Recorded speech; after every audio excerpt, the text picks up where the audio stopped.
Welcome back to Scarborough Country. It's now that time of the show when we expose lunacy in politics, policy, and the headlines of the day in a little segment that we like to call... I can't help it. There you go again.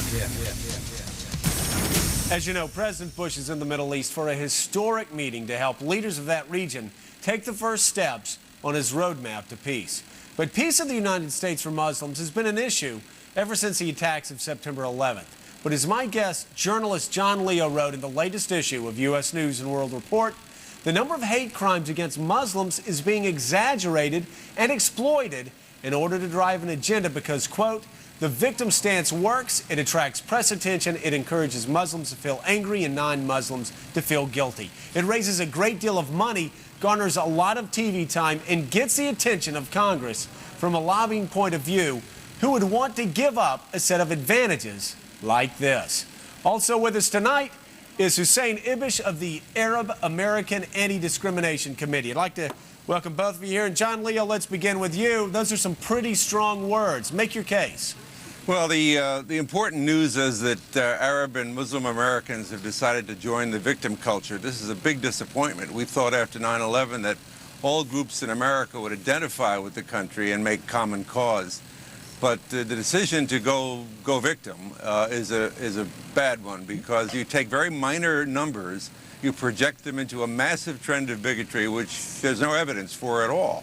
There are a few scattered incidents, some of them horrible, but there's no backlash, and the rhetoric, both in the press and in the lobbying reports, indicates a non-existent wave of terror against Arab and Muslim Americans. Certainly not a rising tide. But since the September 11th attacks, the FBI has made the prosecution of hate crimes against Muslims a top priority, as well as the protection of all 5 million Muslims and Arab Americans in the United States.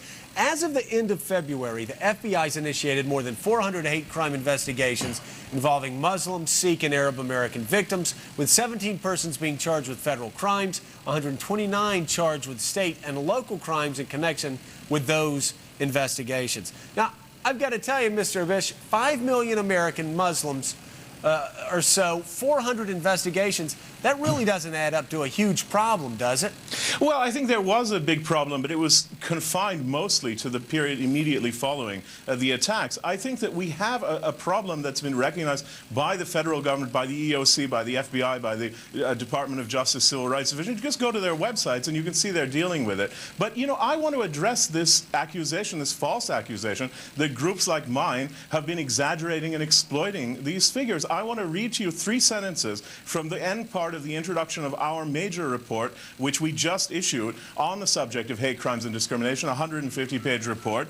And let me just share this with you. Our conclusion is, throughout the period covered by this report, it's been clear that the overwhelming majority of Americans remain committed to maintaining a tolerant and respectful, multi-ethnic, multicultural, and multi-religious society through polling data, anecdotal evidence, and grassroots activism. Americans across the country have demonstrated repeatedly that hatred of Arab Americans and Muslims is confined to a distinct minority. Okay, now, so Hussein, you would agree then? And does that sound like whining and victim status? You would agree with John Leo then that the attacks have not been widespread. What I would say is that they are bad enough that we need to be concerned, that they are bad enough that the federal government has started focusing on this as a discrete problem, and that Arab Americans are exposed and vulnerable. But I would say that this is, as I did say when I wrote the introduction to this report, that this is still a country that Arab Americans and Muslims can live in without fear of being abused by their fellow citizens or the government. Respond to that, John. Well, the numbers are quite small, and that rhetoric is in there, sure, but they lovingly detail every single event that seems to have happened to every Muslim. Well, we monitor it. We're a civil rights someone calls out... Should we ignore it? Someone calls out Arab swine. Well, that's it's very rude, but it's not a hate crime. We don't include that. It's a minor incident. We don't include those as hate crimes. That's directly from your report. No, we don't include those as hate crimes. That might be in a subject called harassment. But here's my point. I mean, 451 might be a small number if you you wanted the number or expected the number to be in the hundreds of thousands. I expect the number to be closer to zero. But I think 451 is unacceptable. The government thinks so too. 451 out of 5 million, though, seems much better than what most Americans would expect. Of course, but if we had 451 cases of SARS at the moment, we'd be saying we have a problem. Look, this is a problem. But here's the big... Hold on a sec. Hold on.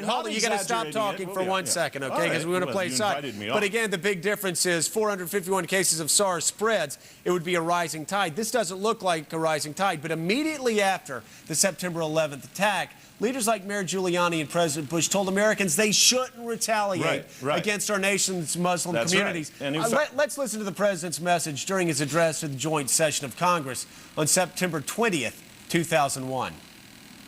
I also want to speak tonight directly to Muslims throughout the world. We respect your faith.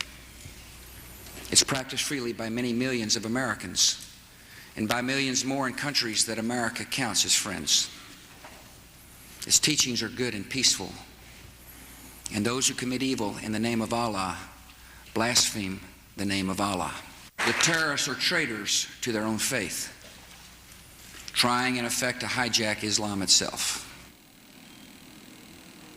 Mr. Ibish, should Arab Americans who are Muslims be grateful that the President of the United States has been as proactive as he has? Of course. And he repeated those statements many times, as did many other political leaders, many journalistic figures. The House and the Senate both voted numerous times. So there's a lot to be praised here. And I agree the situation could have been much worse. But that doesn't mean we don't have a problem. And if you disagree with us that there's a problem, you also disagree with the FBI, the DOJ, don't you the feel EOC. like Arab American groups that go out and cry wolf are doing a disservice to you and other Arab Americans who are being responsible in their approach to this? Anyone who exaggerates the problem is definitely being irresponsible. Well, that's what's happened, there is I don't agree with that. I mean, I think if you look at the largest groups like mine, we're not exaggerating. We're carefully documenting. All right, John Leo, respond. We'll give you the last word. The 451 was not only very small, it was less than half the number of anti-Jewish incidents that year, and yet it was accompanied by a rhetoric of skyrocketing and soaring. That's the way you play the victim game. I wish you wouldn't play it.